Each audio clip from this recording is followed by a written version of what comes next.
good ass Whoa. clap. That felt good. Wow, it's like we've done this before. The boys are in. I haven't had a clap like that since eighth grade at the fucking Catholic school. You know You what I'm got the talking clap in 8th grade? Dude, Catholic school. Ow. The clap is running rampant through your No, Catholic think school? about it's it. tearing the Think priest about community it. apart. Think about it. Thank you. Where would you get clap at a Catholic school? For boys. Come on. You got this. Underage. Notoriously into little boys. Phone a friend. Phone a friend. I'm sad now. Well, speaking of sad, welcome to Murder Schmurder. Another episode. Hey. I'm Joseph, and I'm sad. I'm Jamie, and I'm not sad, more like utterly depressed, void of all hope and meaning. But I'm doing pretty good otherwise.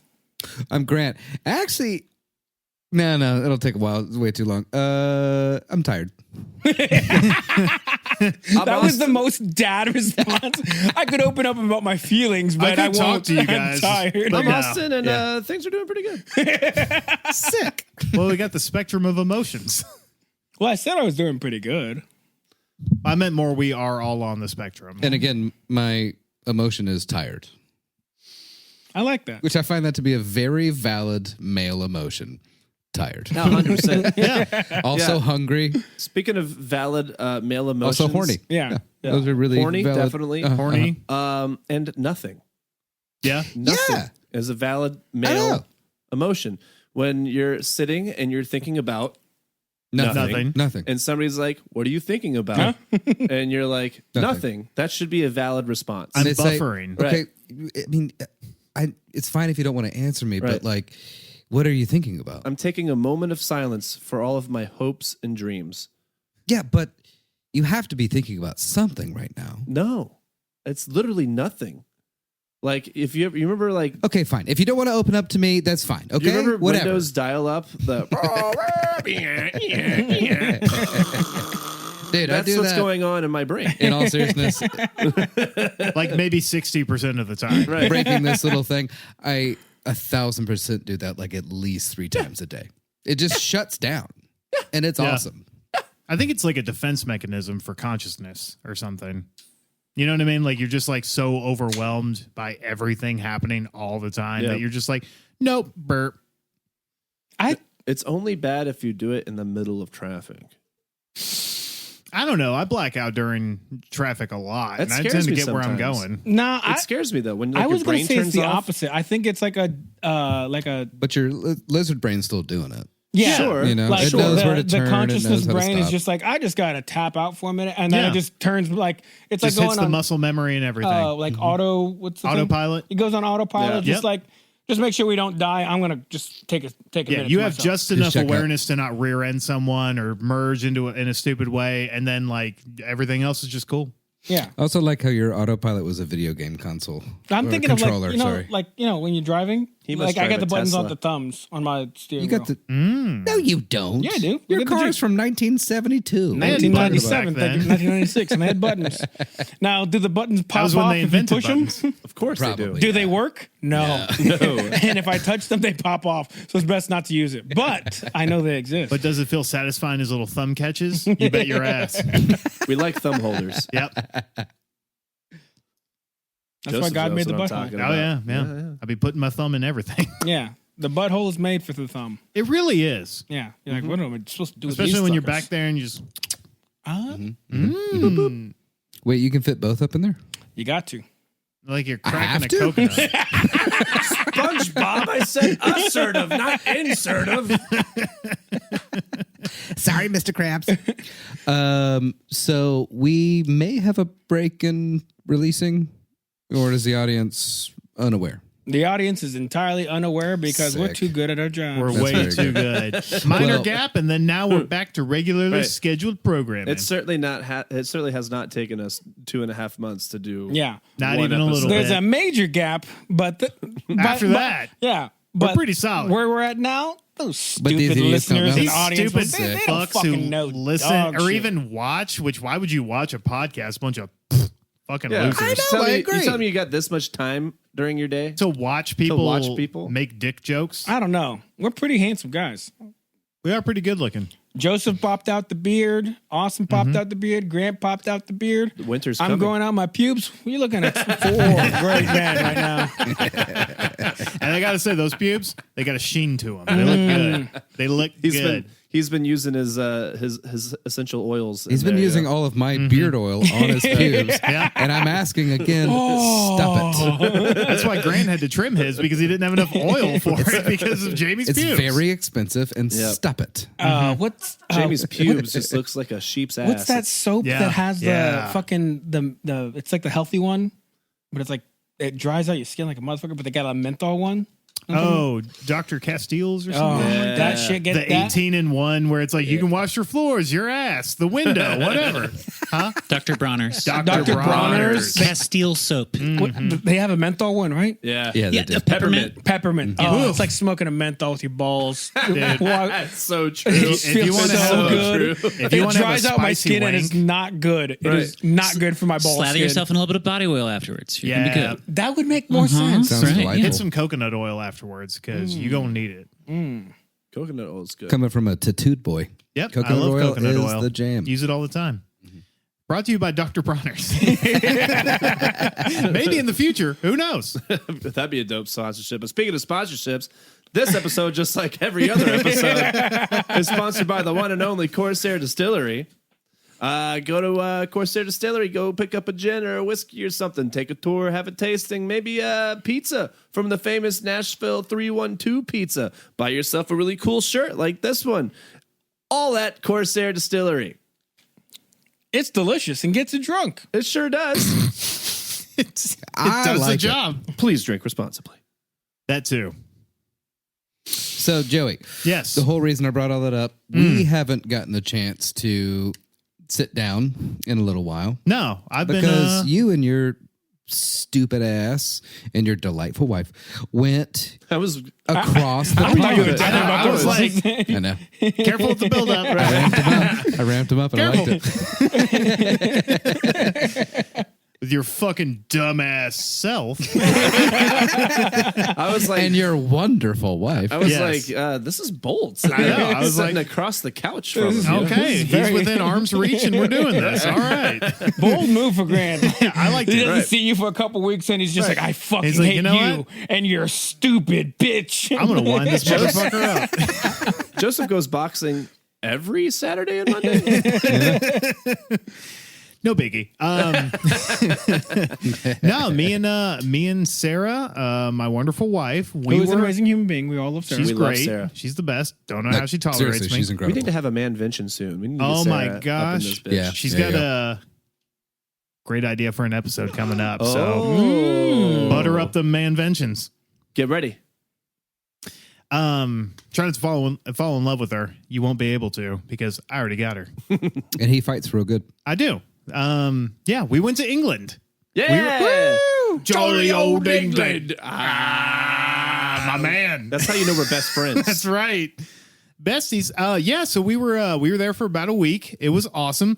British people, I know we spent like all of Tower of London dunking on these tea-swilling fucks, but like They kind of rule. British people are nice. They kind of rule, man. They're like, Are you sure? Because the Brits that Yeah, come to the dude. United States, I traditionally hate them. okay, I will 99%, the 99% of Brits that come to the United States. Are you talking about your job? They just want to come and shit talk. It's namely that That is true, Like they actually.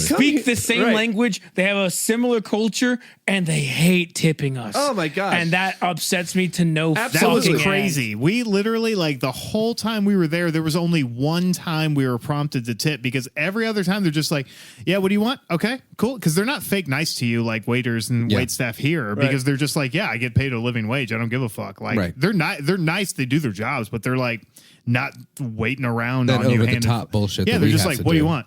Sick. Okay.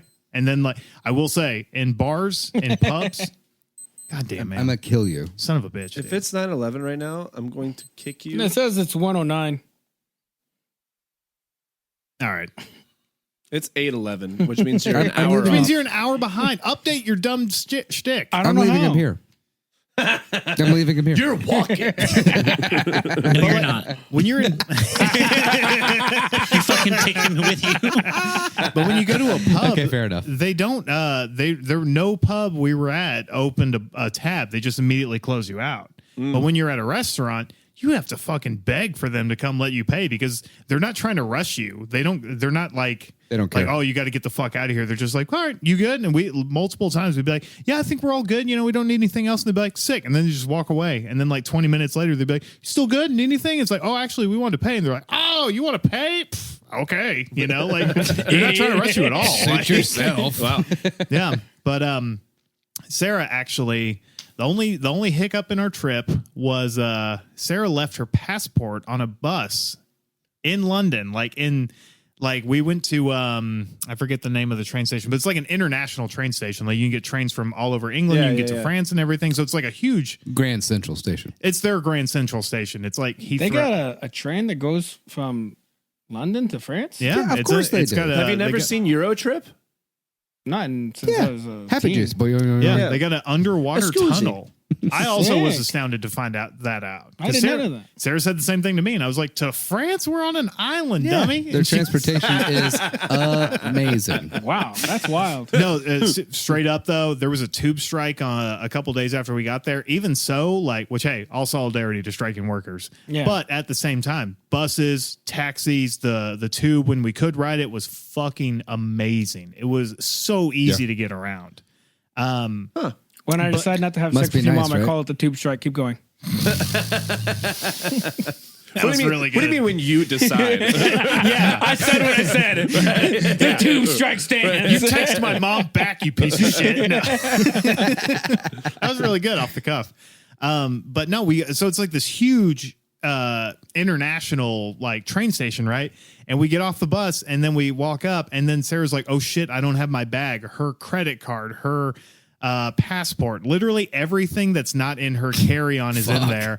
And I'm just like trying so hard to be the supportive husband, but while also not saying like, what in fuck's name would possess you to leave the most important bag on the bus? Like, but I'm like, I can't do that. I can't You do that, hook right? that to your neck. You staple it to your chest. We are thousands of miles away from home. And I don't know if you know how the U.S. consulate works, but they're closed on Sundays because why the fuck wouldn't they be? We live in a shitty country and we're not inside of that shitty country. We might not be able to go back, and we're about to get on a train to another part of this fucking country. So we grab a taxi and go to the next bus stop ahead of it to try to head them off, right? Sure. And catch that bus. And it's a different bus that pulls up, and we're just like, fuck, dude, we're so fucked. It's so fucked right now. And the bus driver's like, what's going on? He's like, what's going on? And like, Sarah's like, I left my bag on It's the... like I was there. I know, right? It's I practiced. Made a lot of enemies. No. And Sarah tells the bus driver what's going on. He's like, all right. Well, I'll see what I can do. But and they take off, and I'm like, it's isn't over, happening, right? yeah. It's, I was like, we're just gonna have to like make the emergency consulate stop, which again they weren't even open that day, so we're like gonna have to wait till tomorrow and cancel all the shit. Might have to like extend our trip. And the next bus that pulls up, literally, dude, like gets out of the bus and it's like, hey, like my a fellow bus driver radioed me what was going on. The next bus that will be here in an hour, like this number bus. Watch out for that one. And I'll be goddamned if a bunch of London bus drivers didn't pass her purse around to different buses to then bring it back to us. What? That's incredible. Isn't that wild? Was all the cash there? Everything was in there. That's Not a insane. single thing was taken. God save the king. Dude, Also, I was like, look what happens if everybody gets paid a living wage. and I literally was on Discord talking to some of my like international friends in this chat, and I was like, I cannot fucking believe this just happened. And this Australian girl was like, wow, local Americans shocked by human decency. And I was like, yeah, I am. Put me in that Discord because I need them to experience or at least talk to a person that had to experience riding the MTA or Nationals Metro Dude, Metro it ain't Nationals. even fucking bus? kind of Our close. bus system is so. I Not remember even I wasn't kind able to of. drive legally until I was 24. Mm-hmm. I rode the bus a lot, and I And it's great, right? It is absolutely terrible. What? It often reeks of piss. Really? You're normally arguing with people. No way. People are constantly asking you for things. Here? Bus drivers are literally fighting random people because of one thing or another. There's people jacking their hog in the Pulling back. their pud in the back. Literally, I've seen this happen in front of me twice. A bus driver having to fight someone on the bus to either get off or stay off the bus. Yep. Sure. Yeah, and it's just like that's totally normal. Dude. Bus drivers, like when they like, I was telling Joseph, like bus drivers in at least in Nashville don't give a fuck. And how No. could you? You're so Why would jaded. they? You've Yeah, had no, such- exactly. Yeah. But man, I'll tell you what, it was fucking so cool. It was met a lot of nice people. We were at hold on, I wrote some stuff down. We were at a pub and we met this very nice British couple. Shout out to, might have to edit this part while I look for everything. Did you get their first and last names? No, I just got their first names. Hmm. Hmm. All right. While we're looking, Vamp for me. what do you think? What do you think their names are? Like, what's the most British name you can think of? Vanguard. Vanguard. It was Cherie and Dan. Damn it. What do you got? I was going for Eggy. It was so quick and just It's so Vanguard. wrong. Vanguard. I was thinking, I don't know, like Titus Buckingham. Kensington the Third. Kensington. Titus Buckingham. Nah, Walter Chestnut. Titus that's Irish or Scottish. Titus Edmonton. doesn't feel Edmonton. British. There's a lot of Irish good. people that live in England. There were some Irish people. We did play a game where we would people watch because there's millions of fucking people in the city, right? All speaking different languages, all dressed completely differently. It was awesome, right? Just so vibrant. But then we would play a game where we'd try to point out people when we were just like sitting and having a drink and be like, do you think that's a British person or like an American or like some, like a foreign national or something? And the goofiest fucking people are British men. They are some fucking Is London weird as, looking people. is London as diverse? Oh as- yeah, really? It's crazy. Literally, It's like New York. oh I yeah. would've No, never guessed. I would Yeah. say it's. I would say New York is the closest approximation I could think of because Yeah. it's literally we were in Camden for a couple days and we were just walking around and I'm telling you it was Oh, that's pretty good. yeah, it was just immediately like you're just hearing like Farsi and like Mandarin and like Spanish and like French and Dutch and fucking Zulu, like everything you could think of, you could hear it somewhere. Fucking Zulu. It was cool. It was cool as hell. It was Dan and Cherie. They were very nice. But while we were at the pub, I heard one of the most British complaints I've ever heard in my entire life was this lady was on the phone with her, I assume, boyfriend. And she said, if you're working Boxing Day again, I'm not going to your mum's. And if you fuck off to the pub like last year, I'm leaving you. Yes, that's very good. Hell yeah. Very British. And we went to the Tower of London. And y'all, I got to tell you, if you ever do an episode on a place, go visit that place because Hell yeah. it is so vindicating to like walk around and they have little placards and you're like, I already knew that. I already knew that. It was very cool. Hell yeah. Yep. Got to see all the torture instruments and stuff. Ooh. Yeah. They had like a mock up of like the scavenger's daughter in the chair and the everything, dude. It was so cool. So now I'm thinking about you going to the Discovery Art Museum in Nashville with Sarah and being like, I knew electricity existed. Well, I've recently figured out how computers work. So that was big for me. Can I tell you a quick little story about Absolutely. this guy that we met? This was the first day of football this year. And this guy comes all the way from Edinburgh, Scotland. And he's a Broncos fan. What? Wow, that's So weird. apparently, like the first Super Bowl this guy had ever watched was the Broncos versus the Panthers, and then the Broncos won, and he was like, Jesus, "Well, what was that's it, my team." The 90s? No, this was like early 2000s, or like not like mid 2000s. Peyton Manning, Cam Newton. Yeah, but the Panthers, that's crazy. Okay, sorry, go ahead. Right. Yeah. So it was one of the Broncos Super Bowls or something.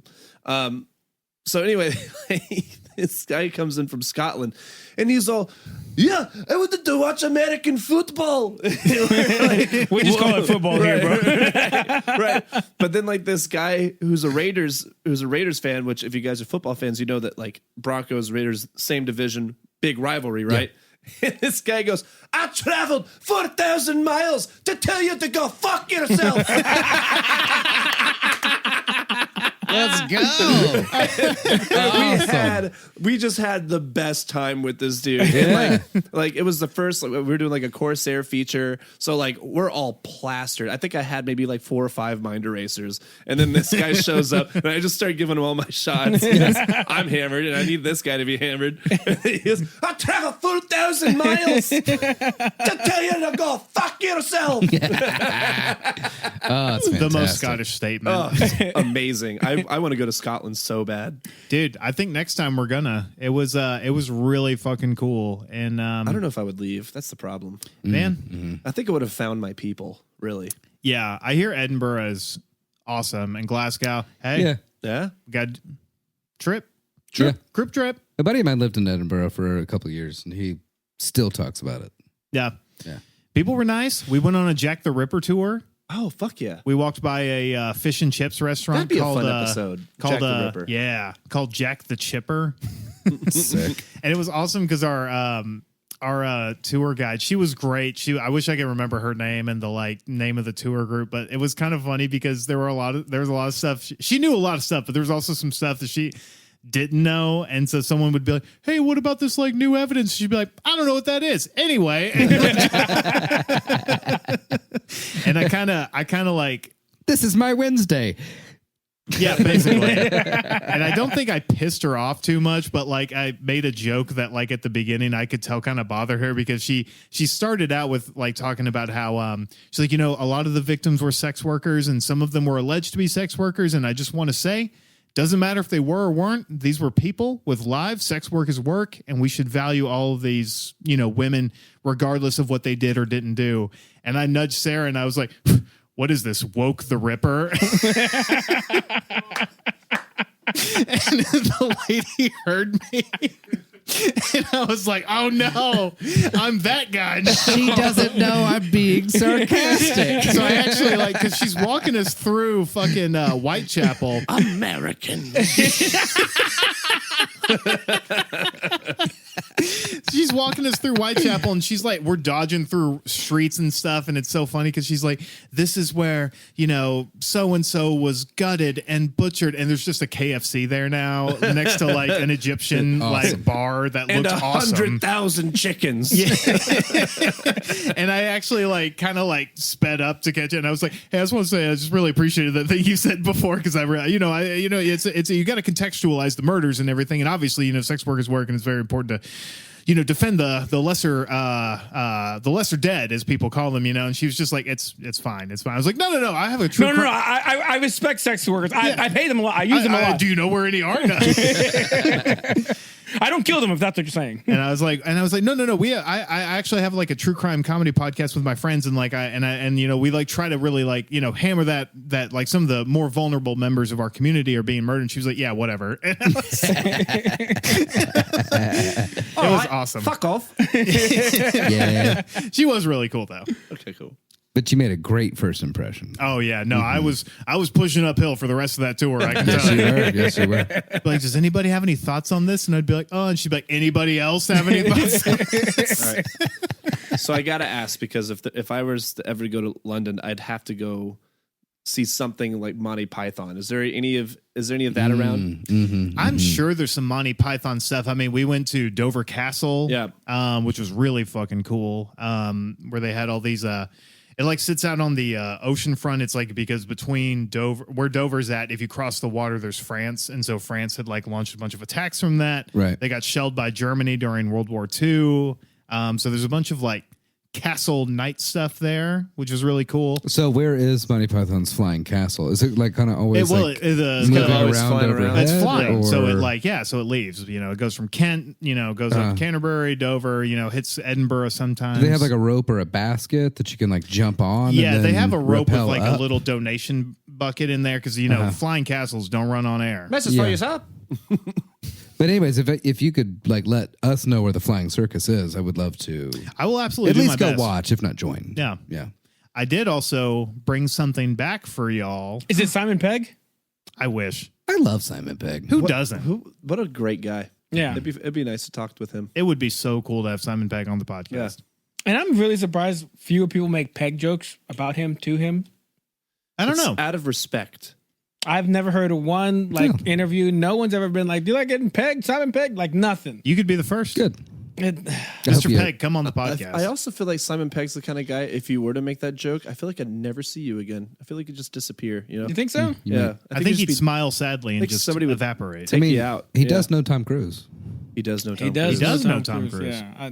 Maybe not a great enemy for me to have. No. Also, I already have a nemesis now, so I'm good. booked up. Is Proud it of the you. trivia lady? It's the trivia lady. Hell yeah. It's important for everyone to have a nemesis. Yeah, thank I you. think so. So what we got here, Bubba? I have got a little bit of British sucks or fucks. Uh-oh.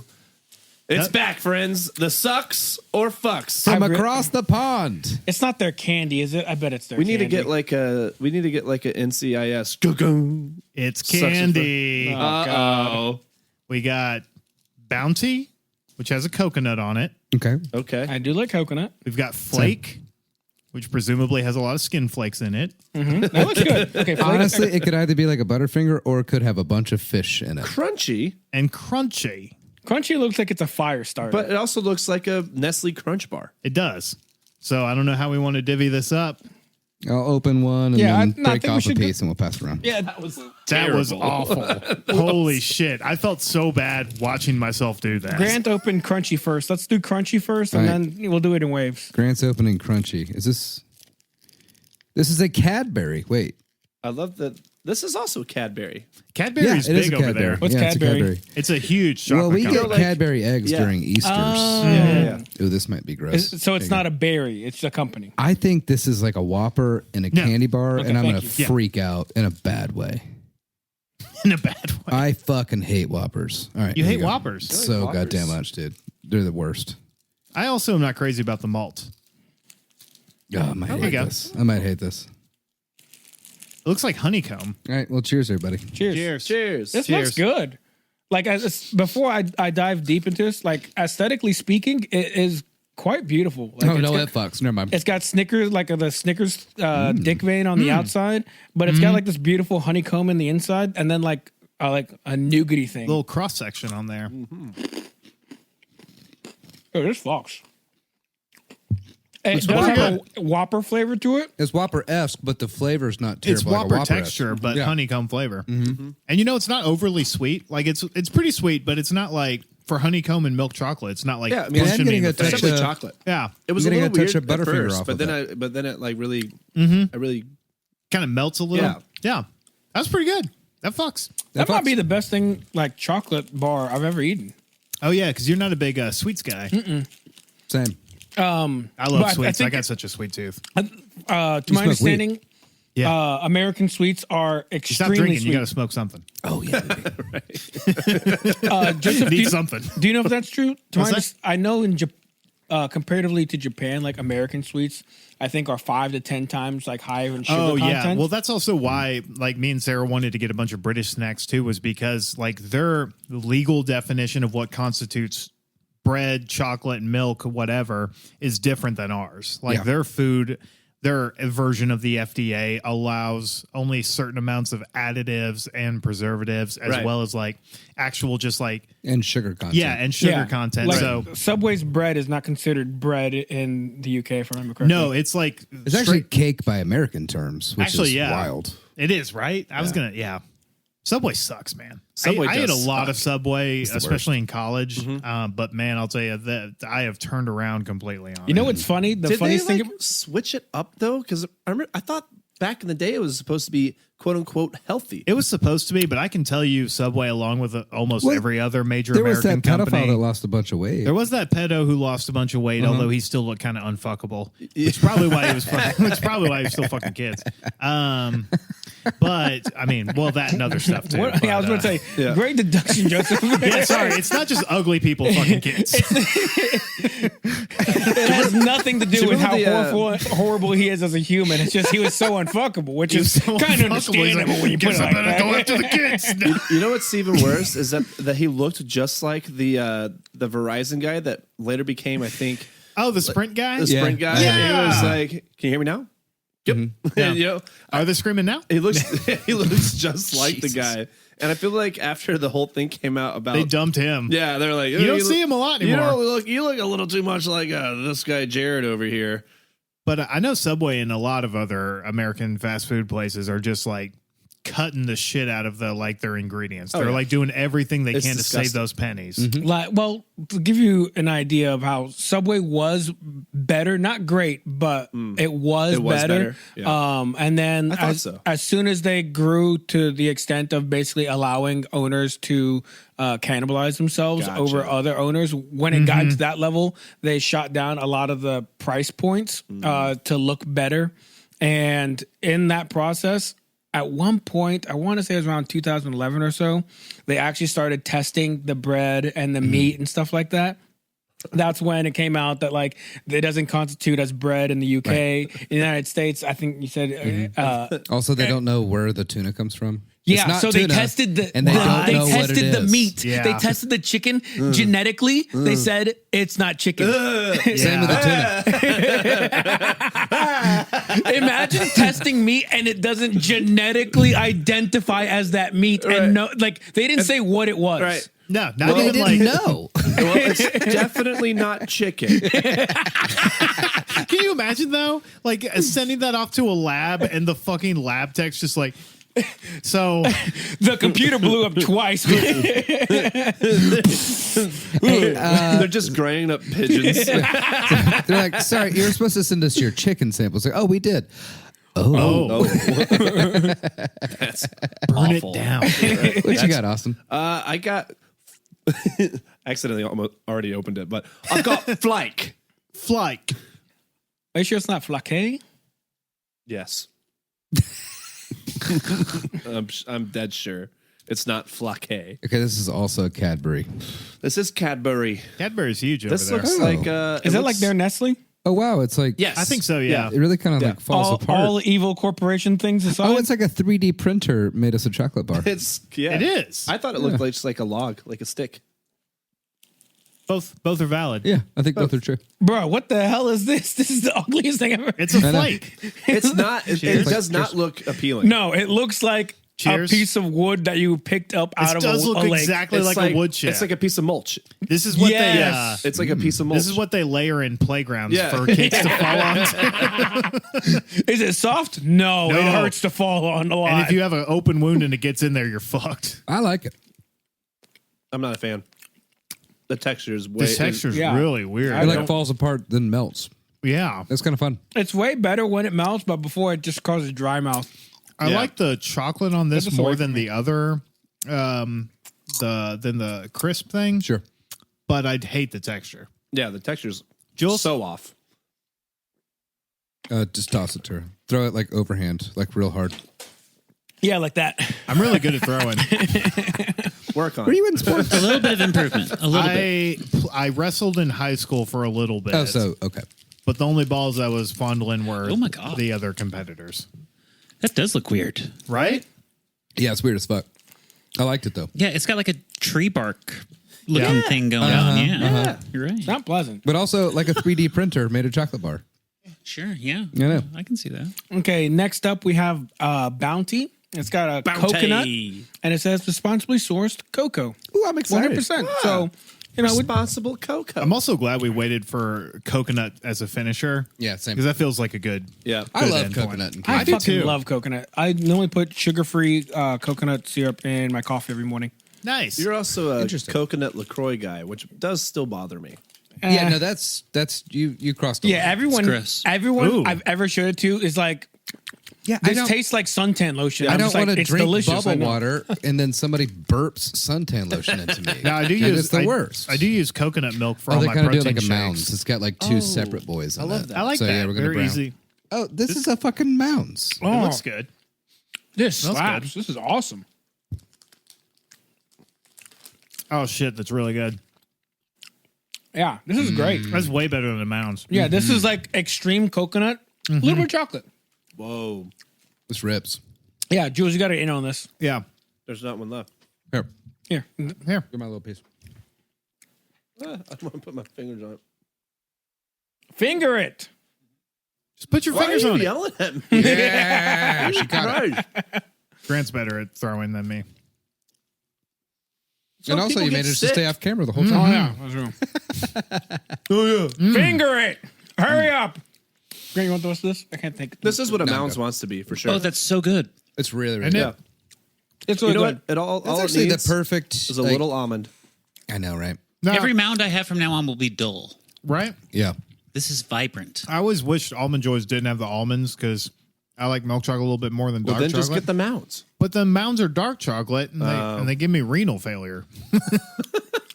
Wow. This is what I wanted. What was that called? A bounce? Bounty. I Bounty. think. Bounty. Bounty. Bounty. You know what? That's the bounty. also That's the a treasure Cadbury? right there. This is not a Cadbury. Ooh. That was very pleasant. I've really enjoyed Yeah. that. That was good. And I'm not even high. Yeah, me neither. So I only like sweets if I'm extremely high or if I'm sick. That's the only time I They like put their little Jules is nutritional not incriminating information. herself. Did they No put comment. their nutritional information in multiple languages? Oh, that's fun. Crazy. Yeah, I think they put it in kilojoules over there. Kilojoules is their new street name. Oh, that's good. That's true, actually. Yeah, that's good. All right. Well, Totally that was cool nice. with that. That was fun. So the first one was crunchy, Crunchy. which I think we all agree. I think that was a fucks. Fucks. Yeah, fucks. Yeah. I would say flakes. I'm gonna give that one kind of a Yeah. thumbs down. say- Texture was very strange. It doesn't deserve the full sucks It because it doesn't- wasn't no. terrible. The chocolate Right. was good. I've definitely put worse things in my mouth, and I think We everyone can all agree. have. Well, we all have. I've Yeah. made, yeah, sure. But I mean, like, we've all been around the bars for a long time and have all shot Fernet before. Yep. You know, definitely worse things in my mouth. Are you trying to say that Fernet doesn't fuck? Fernet absolutely fucks. Thank but you, sir. To the untrained palate, That's a race car that went off the track for me, baby. what I'm trying to say is, out of all the candy bars I've ever had in my life, that was probably the worst one. Wow. Yeah. I've had a lot of candy bars. You know, I don't like toffee. What's the toffee one? Heath? Yeah, Heath bar? I I'd, love Heath. I'd take a Heath flake bar's over good. a Heath bar, but I Really? wouldn't either. But I wouldn't finish either. See, that's just You farting over there? incorrect. No, not right now. It's not me. I did earlier, I'm but you getting didn't say some anything. If I did, you would know it. Fair. You wouldn't be questioning. You'd be like, Joseph, you farted. I'm not gonna lie. I've heard of other English candies, and they do not look appetizing. So I'm glad that the rounds that you picked were great. Yeah. I think it also helped that you picked the chocolate bars because it's like, really, it's a little bit hard to fuck up a chocolate bar. You know what I I mean? thought so. And Well- I wanted to find something funky, you know what I mean? And I grabbed a bag of chips as well that in the because we were at the Heathrow airport when I was Yeah. like, oh shit, I should grab some snacks, you know, get something for the podcast. And then, dude, that bag of chips just turned to dust. It did not survive the flight even a little bit. Oh, was it? I want to know. It was like some weird. It was It's probably fish oriented. well, it was, crisps. Right. they don't their Lays over there are called like Walkers. I think Okay. it's the same logo, but it says Walkers Yeah. instead of Lays. We grab us a bag of flaky. You know what I bet would slap? Waffles crisps. But it was like a pad Thai flavored chip. It was like an international. I could that fuck would with that. fuck. You know what I Well, think? that's what I thought. Yeah, I'd and then crush it's that. just this crumbs, and I was like, Oh, I thought you meant you turned them to crumbs because no, I didn't eat them. No, I put them in my bag, and I like tried to like support them in a way that I was like, okay, this will survive the flight. Not even kind of. You know what I think? Not even a little bit. If they made Ruffles, because the ridges would be really good, but if they made Ruffles tartar sauce, I don't know. Maybe. I honestly, That's I would not fuck where with I that. thought you were going with that. I would no, fuck with that. I thought you were Like a going to say fish and shrimp or chips? something. well, I would fish and fuck chips with the with tartar but a sauce fish and chips chips, so you But know? a hard. fish and chips flavor a one. fish and chip. What if you did fish and chips, but it was like prawn and tartar sauce? They have I kind feel of like thing. chips they over have there. that's like voodoo, right? I know there are. No, prawn. that'd be the Creole. But what's Crawtators. the There are but prawn what's- chips. But what's the brand? It's Zaps. Zaps. No. Zaps. Yeah, it is Zaps. Yeah, yeah, yeah. Zaps. They have the Cajun Yeah, the Crawtators. Yeah. Crawtators. I like the Zapp's voodoo pretzel sticks. Oh yeah. Those are good. Oh, yeah. now I want some fish and chips real bad. Dude, we had some fish and chips over there. It's good. I Dude, broke the tartar thing, had sauce, to eat fish some and chips. Oh, dude, I love. I love and fish and chips. Same. You know what sucked is we got the fish and chips at this local place. It wasn't as good as I wanted it to be. No. Damn. Dang. I mean, it was good, but it wasn't like that, like crunch into that, like. Yeah, it's got to be flaky, Yeah. greasy, fatty, tartar sauce. With lemon on the side. Dude, Onomatopoeia. Get a little bit for a hungover. proper Yeah. fish Lemon, and chip. malt vinegar. Malt vinegar for sure. Because I love malt vinegar. Because I had it. I and don't it was like it unless I'm crunch. like, I can tell when my body's But like, it's I just want lighter. sodium. Because I it's got fish. salt. So Yeah. because Crunch. I wanted it to be like crunch, like going through the layers. I did. Did you go to a restaurant or just like one of those shitty like pop shops? No, it's like a restaurant. It was like on the wharf too. It was like on the water. Hit a dude that still got newspaper. you know? Nah, I know. We were. Meh. Like a New York dog, a fucking London fish and chip. You know Yep. what I mean? Yep. Okay. It had newspaper in the thing. I thought we were solid. I know we've joked about it the whole time you were there, but did you have beans on toast? I had beans on toast twice. Was it good? Be honest. Be real. Because gonna it's a be real with different you. kind of baked beans, right? It was a different kind of baked beans. And they're cold. No, ours weren't. I'm Room not temp? eating no cold baked beans. Are you it's fucking like crazy? Heinz with a tomatoey sauce. It was Well, it's tomato tomatoey, sauce. But it's like room temp, right? no, ours were like warm. Okay. But I will say, not bad. I kind of get it. I'm not going to advocate beans on for it toast as is one much. thing, but have you, the one where they put like the tuna and the spud? There's like a potato baked beans. It's so and, funny you and say tuna that spud. because speaking of Subway, we passed a Subway in England and you can get your sandwich on a spud instead of Sick. You on mean no bread? Yeah. Just tater? yeah, just That's fucking why. spud loaded up with like beans and like fucking feel their like that's- chicken and shit. It was crazy. I feel like that's still better for you than just Subway. I was about to say it's probably healthier. British Subway has to be better, right? I mean, Yeah. I mean, if we're talking health wise, it's fake chicken, but it's still protein. Hopefully, I will tell you, we walked by a McDonald's in London, and like all the restaurants in London, like have their doors just open. Did you get a Royale with cheese? I should have because we You walked should by have. it, and I was like, "This smells fucking delicious." Dude, they're actually real over there. yeah, I almost broke. I would and got have. myself a burger. And just ruin the rest of your vacation. Yeah, and just spent the rest of the time lashed to an English toilet. Oh, right, because you don't do burgers. Yeah, sure. Yeah. Yeah. I had fish when we were over there, but that was it. I broke that, but we're back on it now. Back on the Shellfish? veg. You get any shellfish in there? They have oysters? Did we? I think they do. I don't know. Maybe. I don't remember. I think we had shrimp. You know what? It is an island.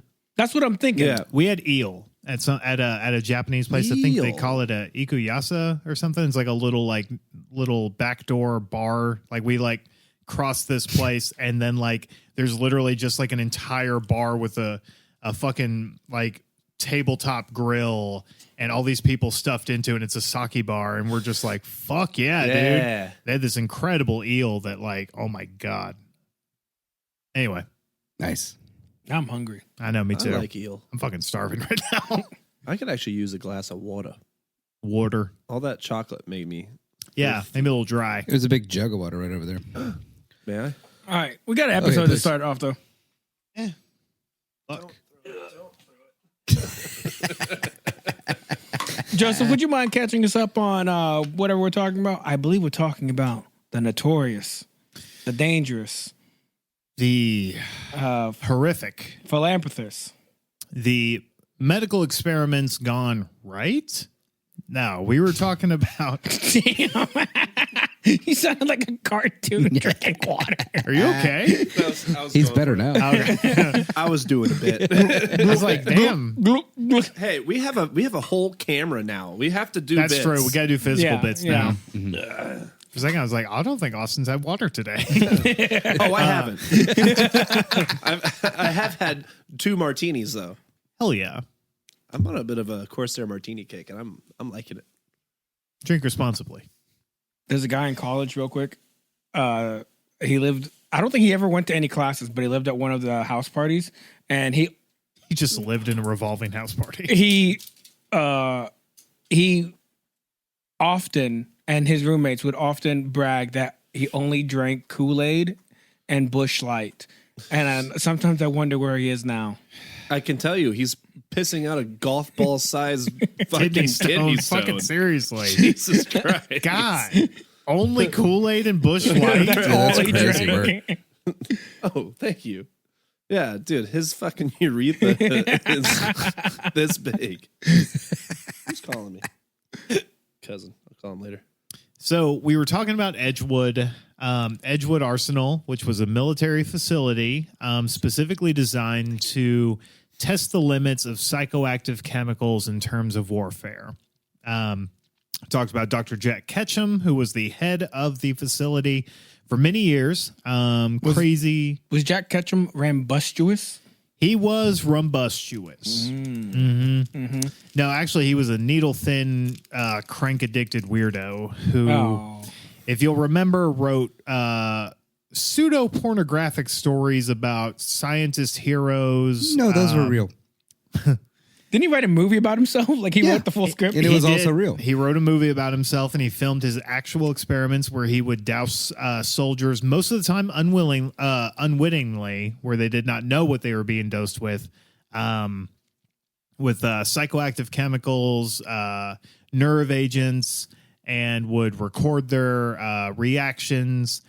And Edgewood Arsenal is, at this point in the story, starting to peter out. They have spent decades and millions of dollars in research. They have burned through hundreds, if not thousands, of test subjects.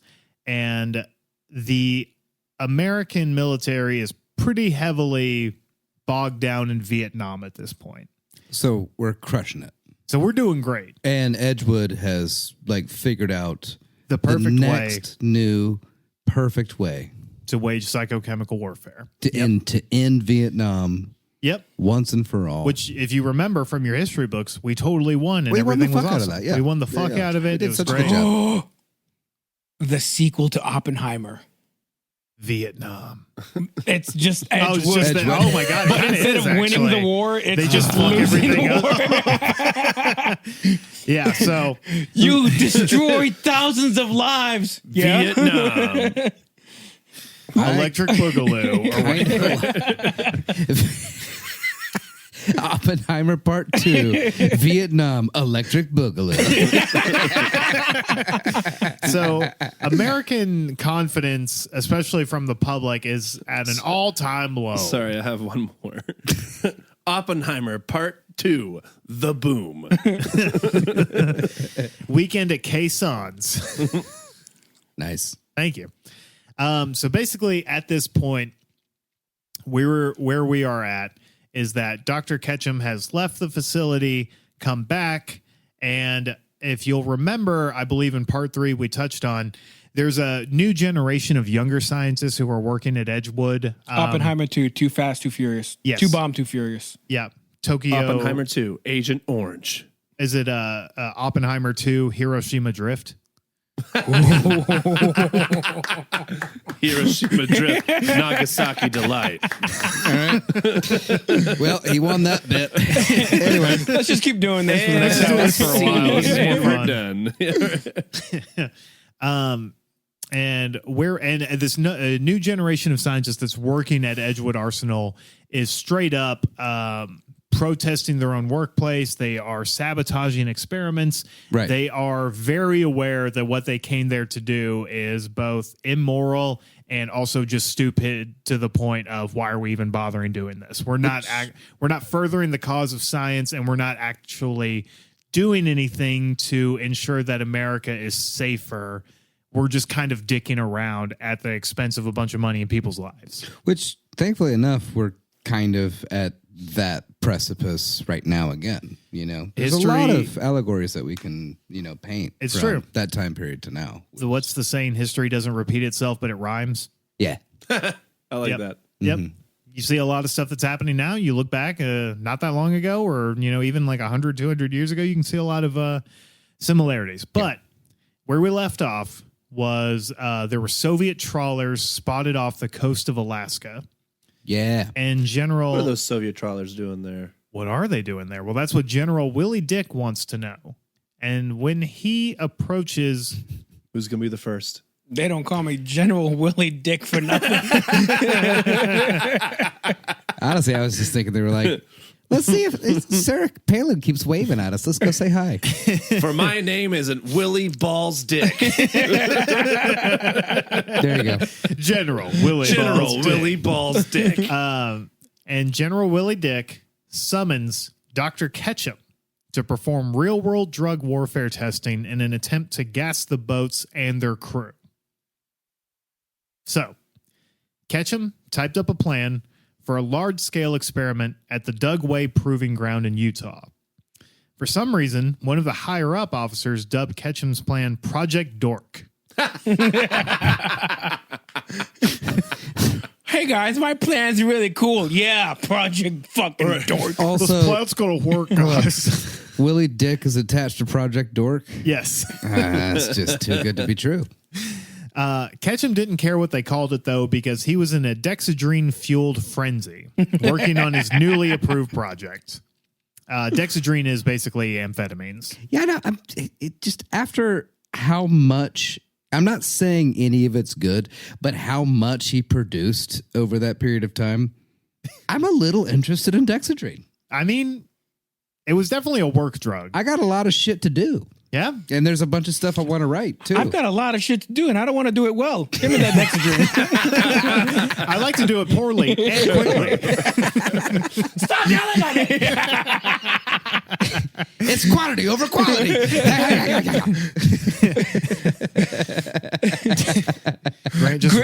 Grant, we've got to mow these 10 lawns, or we could gas them. Maybe bomb them, Or I too. could light them on fire. That's okay, because I bought a bunch of goats, and the goats are going to eat all the grass, and then they'll meet me at the next lawn, and then it'll be okay. Then I'm going to buy a bunch of tigers to eat the goats. Because then if the goats get out of hand, we won't be able to mow the lawns because they'll eat them all. So we have the tigers to take care of that. Also, I have trackers on the goats. Don't worry about it. Don't worry, I've trained the goats. They know where to go. So Ketchum spent weeks at Dugway arranging technical details. Flatbed truck with an airtight observation booth, a platform for the volunteers to stand on, 2 inflatable hospital wards, a generator. Go back to that. 2. No, like what they had in ET. Yeah, exactly. Oh, okay. Sorry, I'm thinking like inflatable house. couch. Bounce house, yeah. It's bounce house. Hold the patient steady. So how's the experiment I'm going? also thinking of the inflatable pilot from Airplane. Your nurse will be right with you. Sir, we have a pump for that. I need this.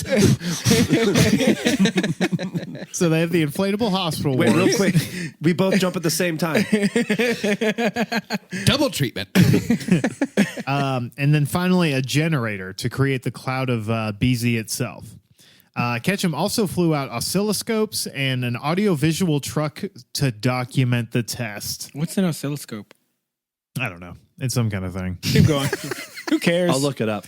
It's a tool. Yeah. It measures like probably gas density or some shit. It's like it measures like waves as far as like sine waves. It's like the little circle, like green looking thing that looks like a like radar, except it has like lines like just going all over it and stuff like that. Yeah, I'm so glad Jules is here. not that. Oh, that's radar. Yeah. Damn. Yeah. Close though. You talking about the thing next to the hospital bed? No. No. No. They measure frequencies. But what noise does it make? Yeah, is it like a microwave? Like, oh, it's like a microwave. It's like a fancy microwave that. Yeah.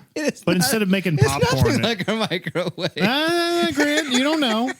It has waves like a microwave. Microwave has wave in the name. That's right. Grant. He's so Okay, stupid. fine. Lawyered, I guess. God, Grant, Move shut on. up. Making yourself look bad. God, I hate this country. So, Project Dork began before dawn under a dark desert We're sky. not calling it Project. We're calling it Project Dork. But We're implementing Private Dork at dawn. I legitimately forgot how dumb. So go ahead. Sorry. Ketchum arrived with the volunteers and helped them suit up. Covered head to toe in protective clothing and gas masks, the men looked like deep space explorers. When the generator began to produce the cloud of BZ, spotlights tracked the chemical apparition drifting across the sky. The men stood in the haze for 15 minutes and then were flown by helicopter to the makeshift hospital. So they were just intentionally trying to waste money. Honestly, yeah, it feels like this was a money laundering scheme in a lot of ways. So Project Dork was logistically complex, and Ketchum considered it his most important military achievement. Ketchum even put together a surrealist film about the experiment, titling it Cloud of Confusion. Hang on. To clarify. So he made it a Pokemon move. Yes. To clarify. Or a level 1 spell. This generator, For all you D&D heads. it just pumps out like what I would imagine is a viscous cloud, A cloud of of BZ. crazy gas. Yes. And just putting this out there. Yes. With 30 seconds of thought, why didn't they just put it in a balloon and pop the balloon above wherever it needed to go? That would make for a more fun surrealist film. It would I will make say. for a more fun film. I don't know that would work because wind currents, and I guess you would have to dissipate the gas. I mean, I guess if you made it like dense enough, you could just trickle it down. You wouldn't need a gas. Maybe you just need like pellets or something. So we have to assume this whole delivery method fails. I'm kind of actually leaning towards Jamie's thing. So we're embarking on war with another country for whatever reason. And then we just build a rave. And then they come in and they're like, oh shit, a party. And then we just drop a bunch of balloons filled with BZ. That's good. And then hit them with lasers to pop them all at once. So they're dancing. They're having a great time. Oh, no, I'm crazy now. But be careful. The Wow. lasers So are very evil. dangerous. There was Can kill 30 humans people very in here. easily. So evil. And now there's 30 billion. And besides, Eastern Europeans love discotheques. That's what true. I'm saying. So it would have Just worked. put Wow. a discotheque in the woods. That's pretty good. Mm-hmm. So the project was an unparalleled failure. Really? The film portrayed Project Dork in epic terms, but really all the experiment did was demonstrate Every time. the fundamental impracticality of psychochemical warfare. Because the test had to be run before dawn because of differences in temperature between the air and the ground, which would cause the cloud to drift away. Right. The supply of BZ virtually ran out almost immediately. See, there was a lack of discotheque, no balloon delivery system. And it's also Idiots. like, as much as the BZ is a toxic chemical, the amount that they had to use with the energy that it took to disperse it in order to intoxicate just 8 men who were running in place to ensure that they breathed in enough. That's right. Was this, They're out, this was jogging in outside, place. right? This was out in the desert in Utah. Oh, I was going to say, what happened to the birds?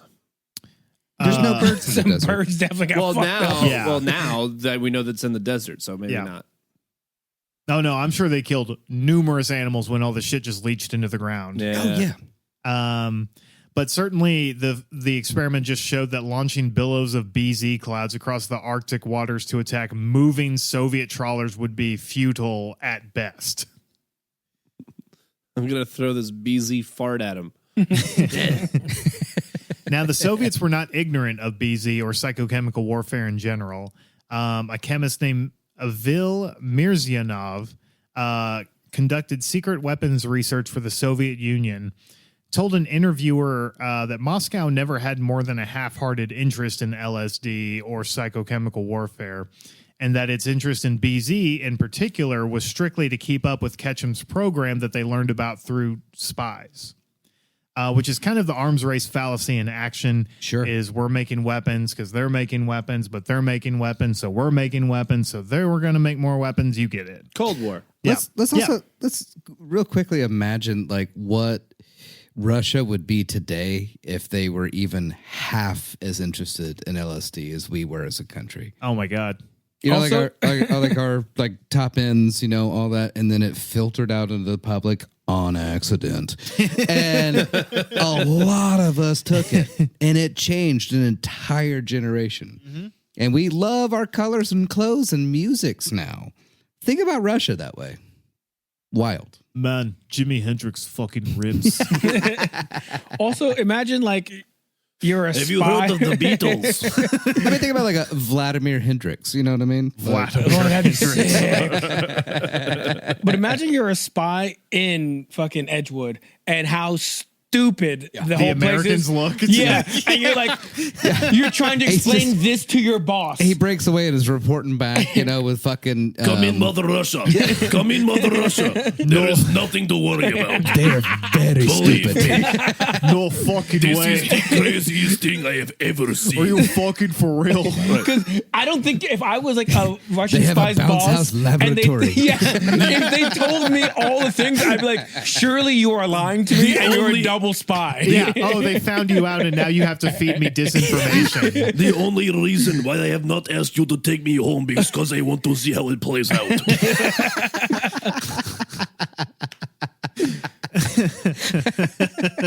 Very humorous. I feel like I'm already invested. So Ketchum, Yes, bone cane. Yes. This is better than Russian cartoon. Funniest show ever seen. Like he's just explaining one character with the bone cane. this guy he parachutes. he parachutes out of the cafeteria. It's fucking awesome. The window's only like a story above the ground. He broke a leg twice. I love it. Actually, I'm going to renounce my Soviet citizenship and just fucking live here. It's awesome. It's the funniest thing. And they're doing this to the citizens? Yes, to the citizens. To the citizens. To their own soldiers. They're soldiers. Ketchum learned a different lesson from Project Dork. I must double down. I'm going to go and guess. We'll double down. Jamie gets the gold star for this episode. The experiment's limitations only prompted him to strive for greater realism. He wanted to push the testing to its logical conclusion, Wrong word. which was a grand experiment with soldiers engaged in simulated combat while clouds of psychochemicals drifted on the battlefield. That sounds like a blast. Unsurprisingly, Ketchum's proposal was rejected. Oh. And Ketchum decides to take a 2-year sabbatical. Everybody's got to be a fun sponge. So in 1965, Ketchum leaves Edgewood Arsenal. He argued to his superiors that getting a postdoctoral fellowship in neuropsychology at Stanford would allow him to run better tests Oh, and sick. refine Yeah, those let's tests. send him to a university. Great. The kids will do it. Yeah. And by his own admission, Ketchum actually wrote, any competent neuroscientist should have recognized the arguments I presented as sophomoric fantasy, but I had somehow developed a reputation for being gifted within the military's higher psychiatric echelons. Now, he writes that, but he also is getting dunked on by his superiors and getting his funding cut, while also getting funding in the tune of like several hundreds of thousands, if not millions of dollars. So it's one of those things where I imagine there's a board of directors and half of them think Ketchum is God's gift to science and the other half recognize him for being a meth-addled fucking moron. Right.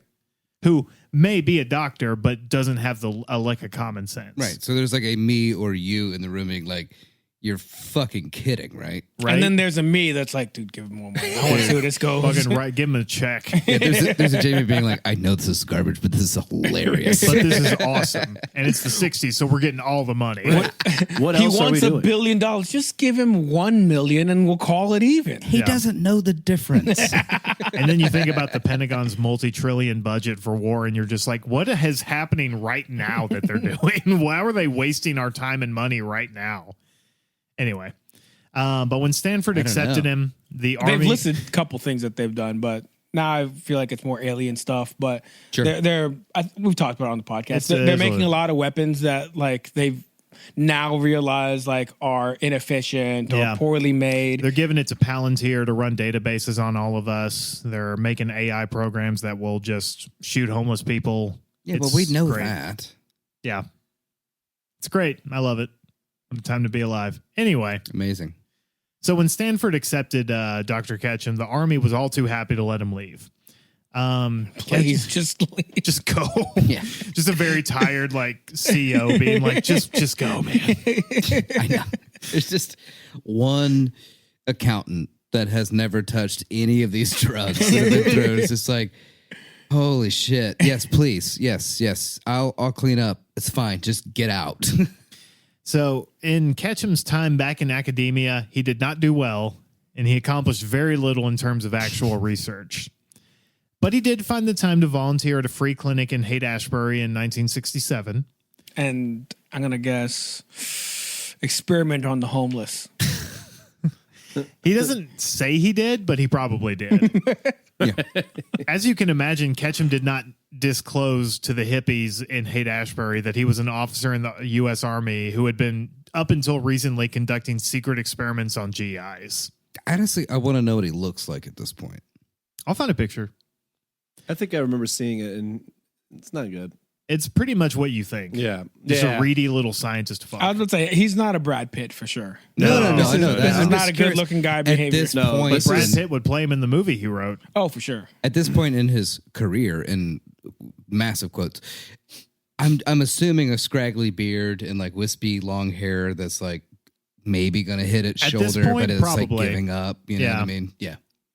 While Ketchum was out, colleagues at Edgewood would write to him to keep him updated, and things were not going well at Edgewood either. Excuse me. Scientists were attempting to recreate Ketchum's experiments with BZ and LSD, and always resulting in failure because none of the numbers were adding up. I imagine the napkin that he wrote all of his little formulas on was too smeared to make out the numbers properly. He filled out all these forms in lipstick. On his mirror. Do more dexedrine. Don't forget. You rule. You look nice today. You are enough. In the case of LSD, the experiments often resulted in overdoses, with subjects becoming extremely agitated, violent, or quote, hypersexual. Ooh. By the end of 1967, Ketchum's marriage had fallen apart and he'd moved into a Holiday Inn. Oh my God. What year is this? I mean, this was 1967. the 1960s. I feel like Holiday Inn was like, Probably a little yeah, a ritzier. little ritzier. Probably a little nicer. I'm amazed this marriage lasted that long. Right? Yeah. So he considered staying at Stanford as part of the medical staff or teaching, maybe going back to Walter Reed Army Medical Center. But there was literally a Nobel Prize winning staff there that would just have obviously blown him out the water. So by 1968, he gets an invitation to come back to Edgewood to serve as the head of the clinical research department. And what else could Ketchum say but yes? So Ketchum returns to Edgewood, where he's hopeful, but the tides of psychochemical warfare have fully turned. Just a suitcase full of dexedrine. By that point, there are 500,000 Americans in Vietnam, and though the American military had freely used toxins like Agent Orange, defoliants, and tear gas, as well as other chemical weapons, they had decided not to use BZ. Anti-war sentiment had been growing among veterans and civilians, and every day more horrors of the war are being unearthed. Protests are growing. Vietnam vets are returning stateside and adding their voices and experience. And the need for research into psychochemical warfare has pretty much all but subsided while the military-industrial complex looked to cover their asses. Now, you add to that the growing insubordination by Edgewood staff and doctors. Ketchum often wrote about the newer doctors that had been hired in his absence and that they were more concerned with clinical research than military work. And then he accused them often of outright slowing and sabotaging his research, as well as questioning his methodologies, which, of course, you are. So, yeah, I mean, like these jackass kids are trying to like verify their research. Yep. They're trying to like properly record scientific data. Fucking losers. Listen, they're I mean, get focused your on the shit together. science and not on war. Don't they understand? Don't they get it? where the money is? War is the ultimate science and moneymaker. Yes. A physician named Mark Needle, one of the younger physicians at the time who worked at Edgewood, reported on Ketchum's experiments. Quote, there was nobody qualified, and the fact that they were allowed to do it without people who knew what they were doing was very, very scary. There was no humanity in it or morality. If anything happened to the volunteers, we could say, you were offered an out. But then we were also telling them, listen, this is the Army and we are at war. Our view was that this was a terrible thing to do to these kids because who the hell knew what could happen? So they're just now figuring this out. Yeah. Yep. It could be terrible. Could be terrible. Could be great. We don't know. Here's some drugs. Psh. When Ketchum sought to orchestrate a field test with a new version of BZ, a majority of the staff on his team wrote in dissent. He tried to overrule them and test another version called EA 3834, which caused microscopic hematuria, which is tiny amounts of blood in the urine, and other renal problems. Soldiers. Hang on, microscopic? Yep, microscopic. Does it hurt? Renal failure does. I mean, you're destroying the kidney almost at like a cellular level. That's Which is pretty very fucked up. pretty small, is what it sounds like. So Well, microscopic It's in your large enough to bloodstream cause is blood Yeah. come out of Let's your think pee-pee. long term. let's not focus on the long term. Okay. Let's get back to microscopic and how these problems are small. I'm pretty sure that's what microscopic means. Yeah. Small problem, small solution. Moving peasy. on. Where's my Why is my Dexedrine? boss a custodian as well? I don't like that. After exposure to EA 3834, most of the soldiers were sent to Walter Reed Army Medical Facility almost immediately.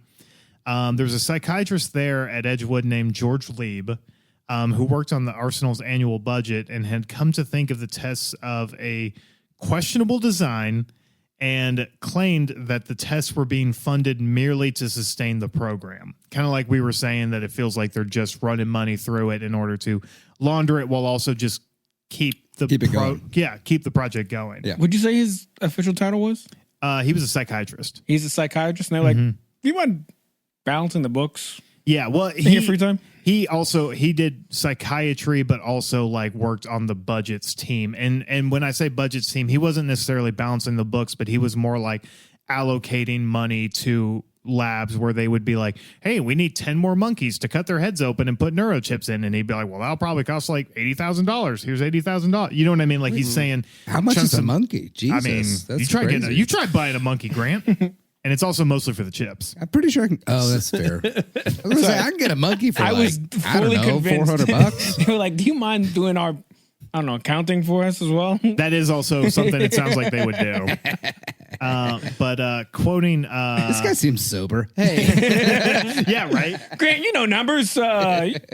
You know, handle the books for us. ooh, I'm on a lot of acid. Oh, fuck.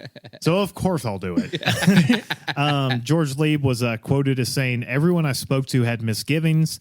I had a volunteer who just sailed through a 48-hour test without problems, and then soon afterwards, while on leave, he was driving and crashed into the back of a truck and killed himself." Oh, jeez. I'm fine. Yeah. Can't wait to die.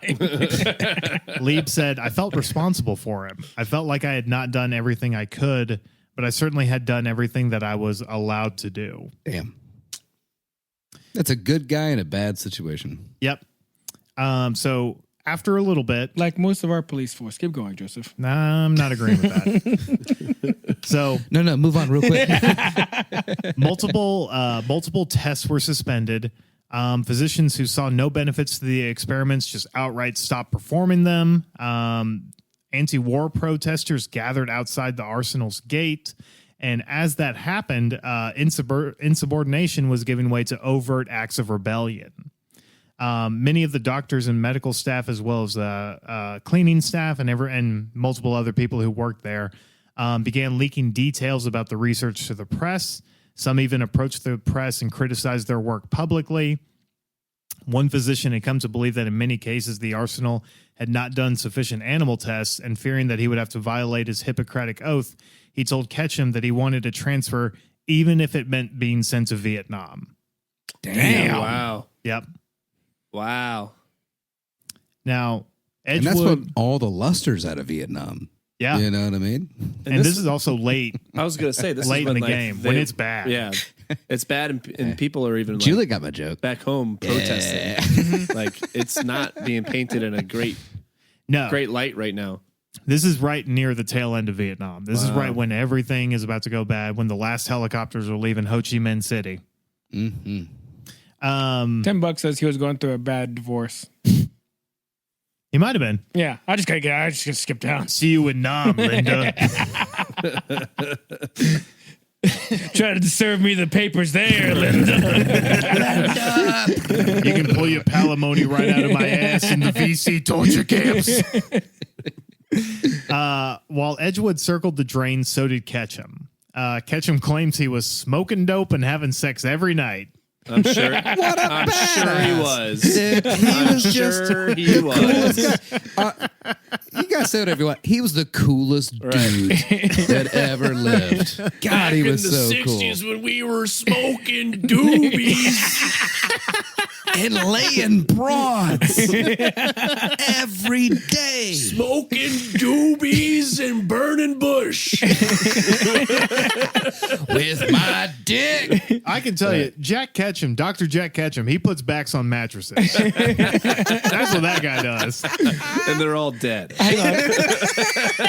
And they're all laying down from their panic attack How of too long? much LSD. Oh, you mean gurneys? How long has he been on Dexedrine by this point? Oh my God. Decades, right? This is decades, yeah. Yeah. So his dick isn't working at all. We should write the mockumentary to this. Oh my God, we should. That's a dead penis right there. Yeah. Yeah, this is And an yes, eraser that's Austin, stapled let's in his do groin. that. but written as an auto mockumentary from Dr. Ketchum. At first scene is a lady like obviously having like a chemical like attack, but it's Basically really a seizure, But then yeah. it pans down and it's just Dr. Ketchum going to town. You might be asking yourself, how did I get here? I was just about to suggest, yes, Right. a direct to camera. Oh, hey, that's fourth me. wall break. That's me playing with the man in the canoe.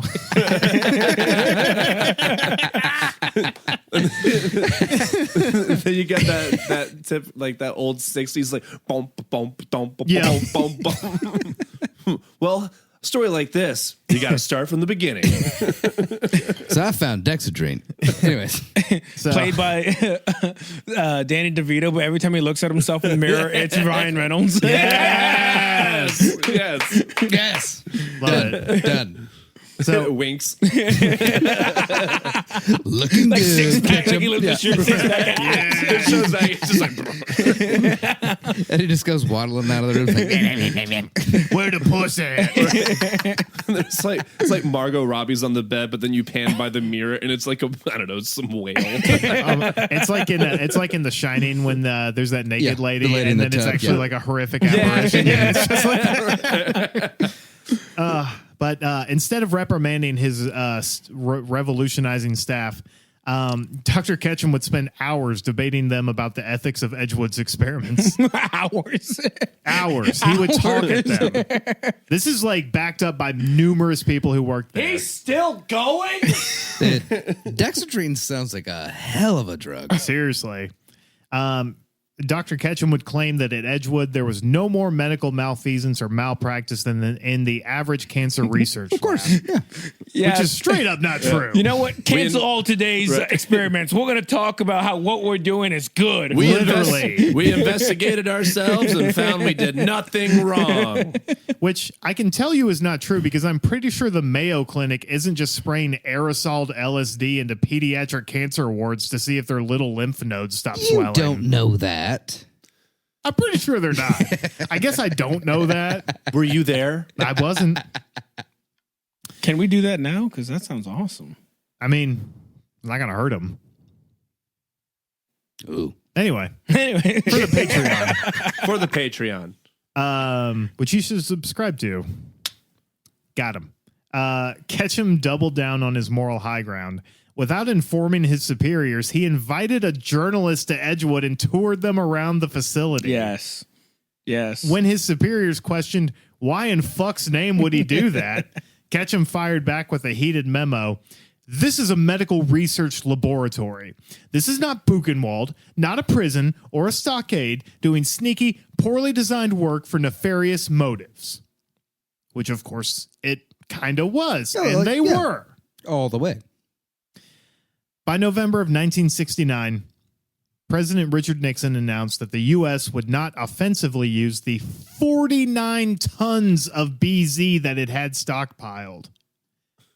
49 tons of chemical gas weaponry. So when it's that's a held, lot. That's a lot. when it's held, is it in liquid form and they can turn it to a gas? I don't know. I would assume so. I think it's a Maybe? gigantic super soaker. Pretty sure. You got to Grant's pump right. it up real quick. Yeah. Because it's a ton is 2,000 pounds. You said this is 49. 49 tons. Oh shit! So It's really getting locked. Nearly 200 pounds of a gas. Yep. Sorry, keep going. That's a lot. That's a lot of fucking It's gas. a lot. So, with Ketchum's dream drug shelved and the research screeched to a halt, there was nothing more for him to do than wait to die or move on. And in 1971, an opening came up at Fort Sam Houston to expand substance abuse programs, and he took it. Which, why would you put Dr. Ketchum in charge of a substance abuse program? That's fucking crazy. Experience. I abuse a lot of substances, and I can tell you what you're doing wrong. They hired him? Yeah. Oh, yeah. I just... So many people from Edgewood went on to have long careers. Sorry, the Dexter. I'm just imagining like he's been a long time addict, and like I'm sure he looks like one. Oh, I'm sure. In his eyes, you can see it. Well, this was like we said the 60s. This was 71 1971. Oh, Yeah. they're like everyone's on cocaine. No one has a problem with it. Pretty much. You just do it just to get your day started. It's like a cup of coffee. So by 1975, Edgewood had been engulfed in scandal. Our old buddy, Dr. Van Sim, was hauled before Congress and questioned by outraged legislatures. When asked about the lack of follow-up care for the volunteers, there was little he could say except, well, it's intolerable. Which is useless. Wow. Legislators and Army investigators descended upon the arsenal, and the remaining volunteers were given just hours to leave the facility. The medical research laboratories were sealed, and documents were seized. That is to say, the documents that were not shredded, stolen, or burned. Okay, so remind Or me. lost. Because I'm Remind sure, me- Lost. I'm sure tons Oh, they were just lost. straight up lost yeah, some sometimes. yeah. Well, honestly, in this case, they legitimately did lose a lot. I bet you. Yeah. But of course, a Oh, bunch yeah. were shredded and burned and stuff Yeah. like that. But what I'm saying so is remind some me, were lost, but a lot of it was just actually fuck. lost. I don't know where I put it. Yeah, for real. Yeah. Where was Edgewood again? Edgewood Arsenal is, I want to say, in Maryland. Okay, so in whatever town of Maryland this is near. It was in Maryland. I was right. So we just have like Look at me. all of the cell doors and the front door opened from Arkham Asylum, just released into this small Maryland town of these fucking poor volunteers just Killer wandering Crocs in the out. sewers of Baltimore.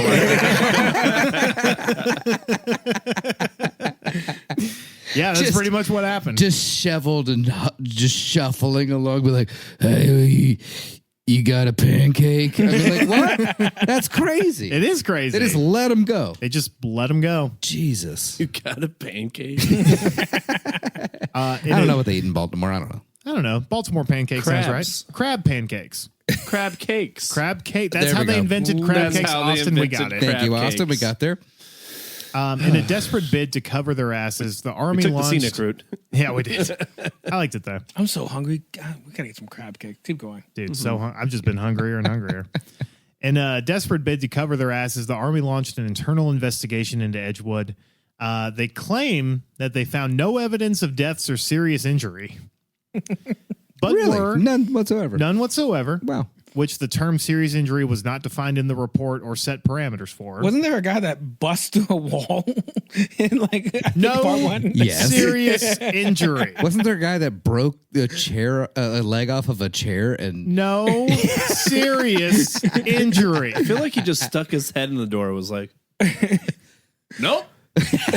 No injury here. I don't see any dead people right now. I think we're there's just a good. guy with a clipboard being like, "Looks okay, looks okay." There was another guy whose job was to carry a mattress because another employee would just crash randomly. And they're like, nope, not one injury here. They Good were, thing we checked. The report was critical of the recruiting process and does admit that there were indications that applications of power of command were employed in a manner to suggest possible coercion.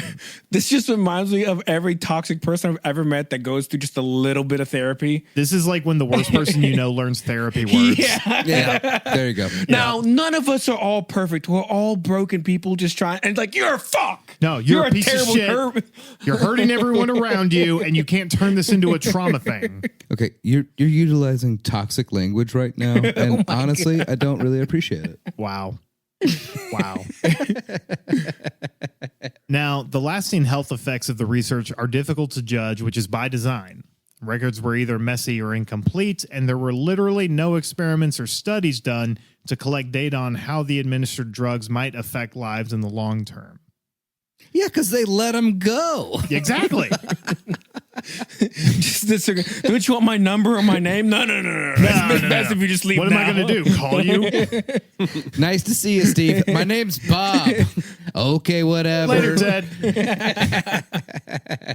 In 1980, the Army published a study that found that 16% of the volunteers given LSD later suffered psychological symptoms, including but not limited to flashbacks, depression, suicidal ideation.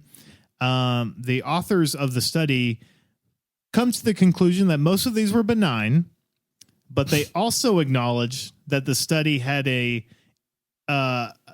insuperable design problem in that they have no idea how many research volunteers there were. They don't know what kind of tests were done on them. They don't know where they are. Mm-hmm. They don't know how, if any of them are still alive. You know what I mean? Like, the very small section of people that they were able to get for that 16% is by no means a comprehensive number of the people they've actually been able to locate.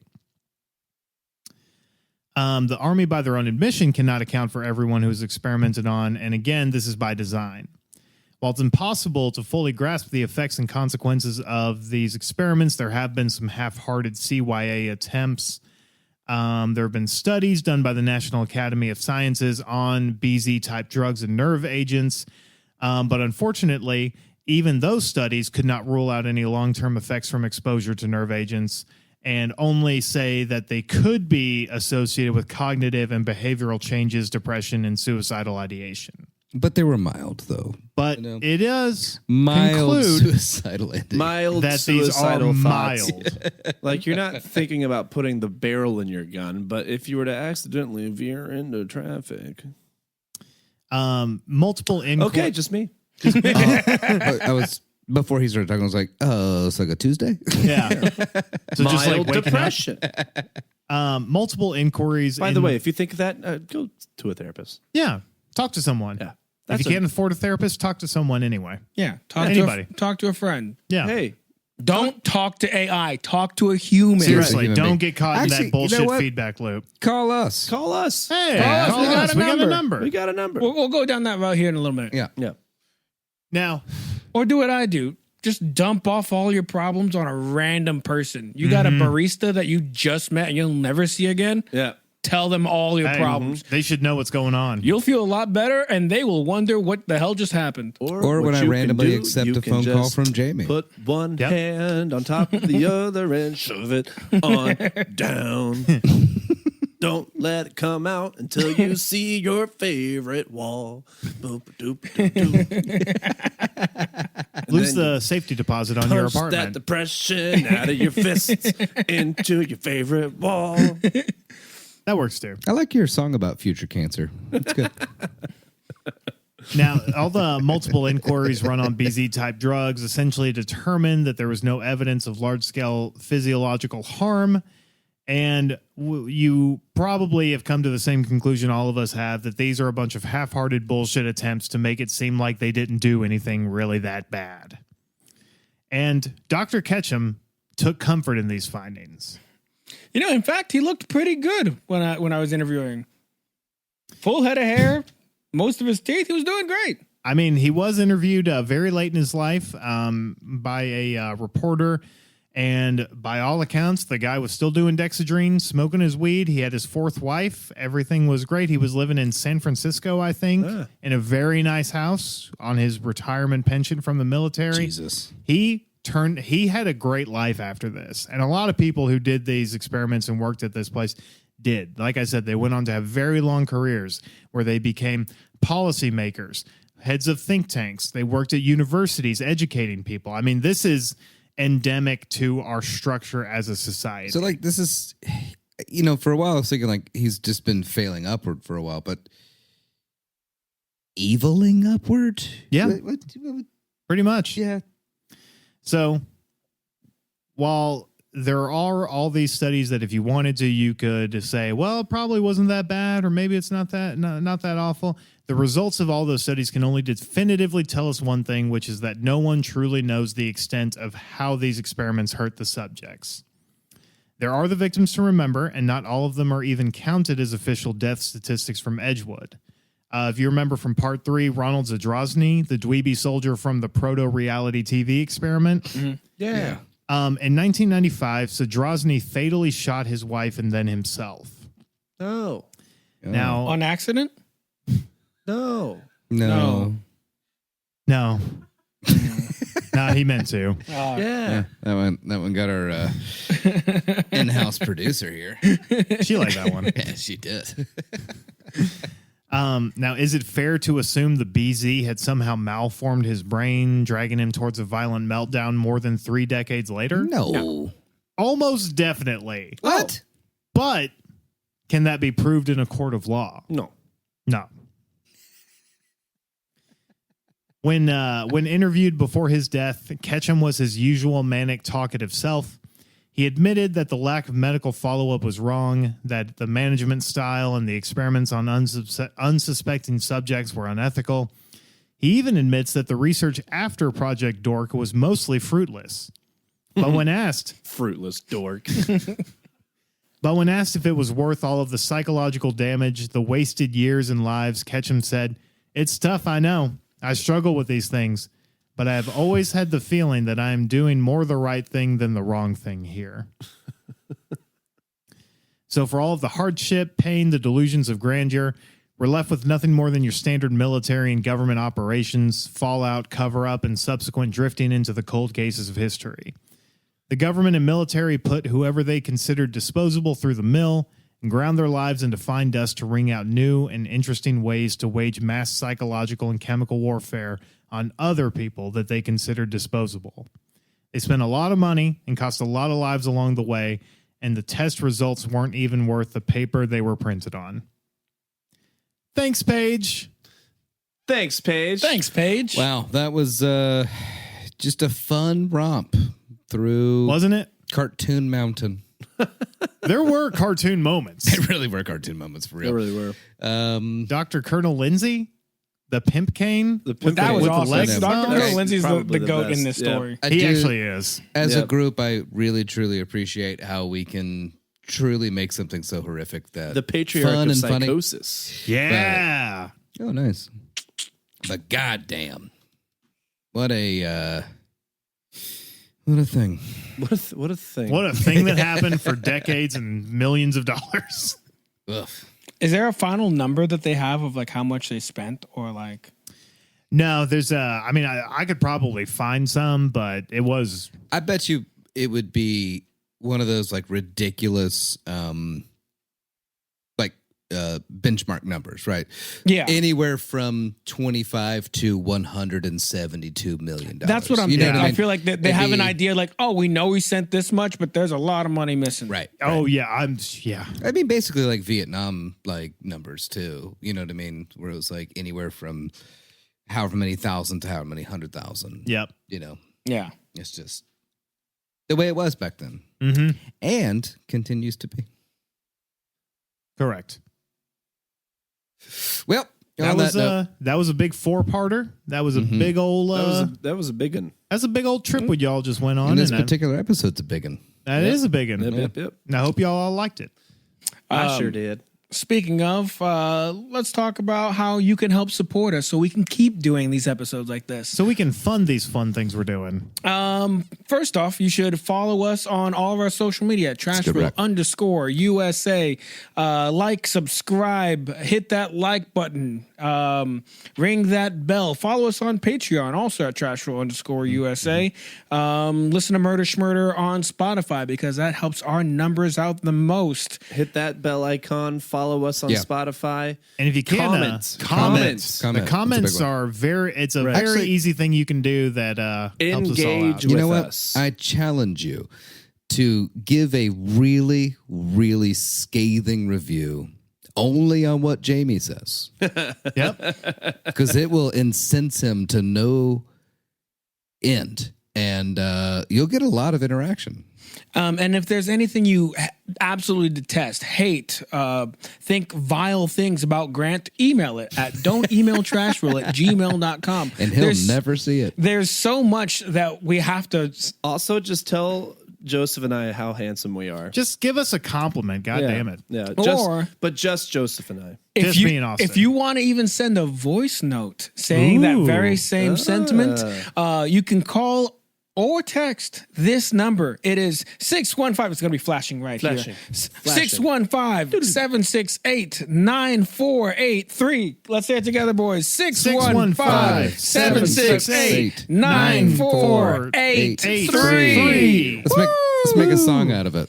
615-9483. 768-9483. That's a number you have to call. 917 If you wanna talk to me, 8483 And he, 615 and them, and me. 8463. And I also have some good news to catch up that none of the boys here know about. We have news about how our podcast numbers are doing. Oh. How much longer we got? Because I got to go to the bathroom. Well, this is short, so We're like keep it 30 light and over, shut up so. for me, Joseph and Grant. Well, I really have to go, so I might have to pause it. Well, we're not going to because Well, right do it now now. we are the number one true crime comedy podcast this in bottle. Rwanda. Just pee in this bottle. Rwanda! You want me to shit in this bottle? No, So, pee in the bottle. You I just idiot. wanted That's not gonna everyone help. to know that we're killing the game in Rwanda and we're about to kill Oh, the that's game how you have to go to everywhere the else. bathroom? In Rwanda. All right, well, Shout thanks, out guys. Rwanda. Yeah. Thanks. That's amazing. Are we really? Yeah, we are. For That's- real? Yeah. Wow. Fun. Yeah. Hell yeah. Apparently we are, I guess someone liked us in Rwanda and we're doing pretty well in one of the communities in Rwanda. That's so cool. We literally got Fucking an okay. email Hell like yeah. being like, your podcast is like, I think we have several hundred listens in Rwanda. Fuck yeah. That's awesome. I guess that's where we're going on vacation. Woo! Rwanda, we are coming to seriously. you. Yeah. Thanks for Hell Rwanda. yeah. Yeah. Well, I I'm bet they have Joseph. nice hotels. I'm Jamie. I'm Austin. I'm Grant. Wow. I just got that one. Fuck. Like what you hear? Subscribe. Follow us on Instagram at Trashville_USA. And if there's a true crime story you want the gang to cover, email us at don'temailtrashville@gmail.com. Murder Schmurder is produced by Jamie. Our tracking engineer is Grant. And our mix and mastering engineer is Julie. Incidental music and our theme song is provided by Jules. This has been another production of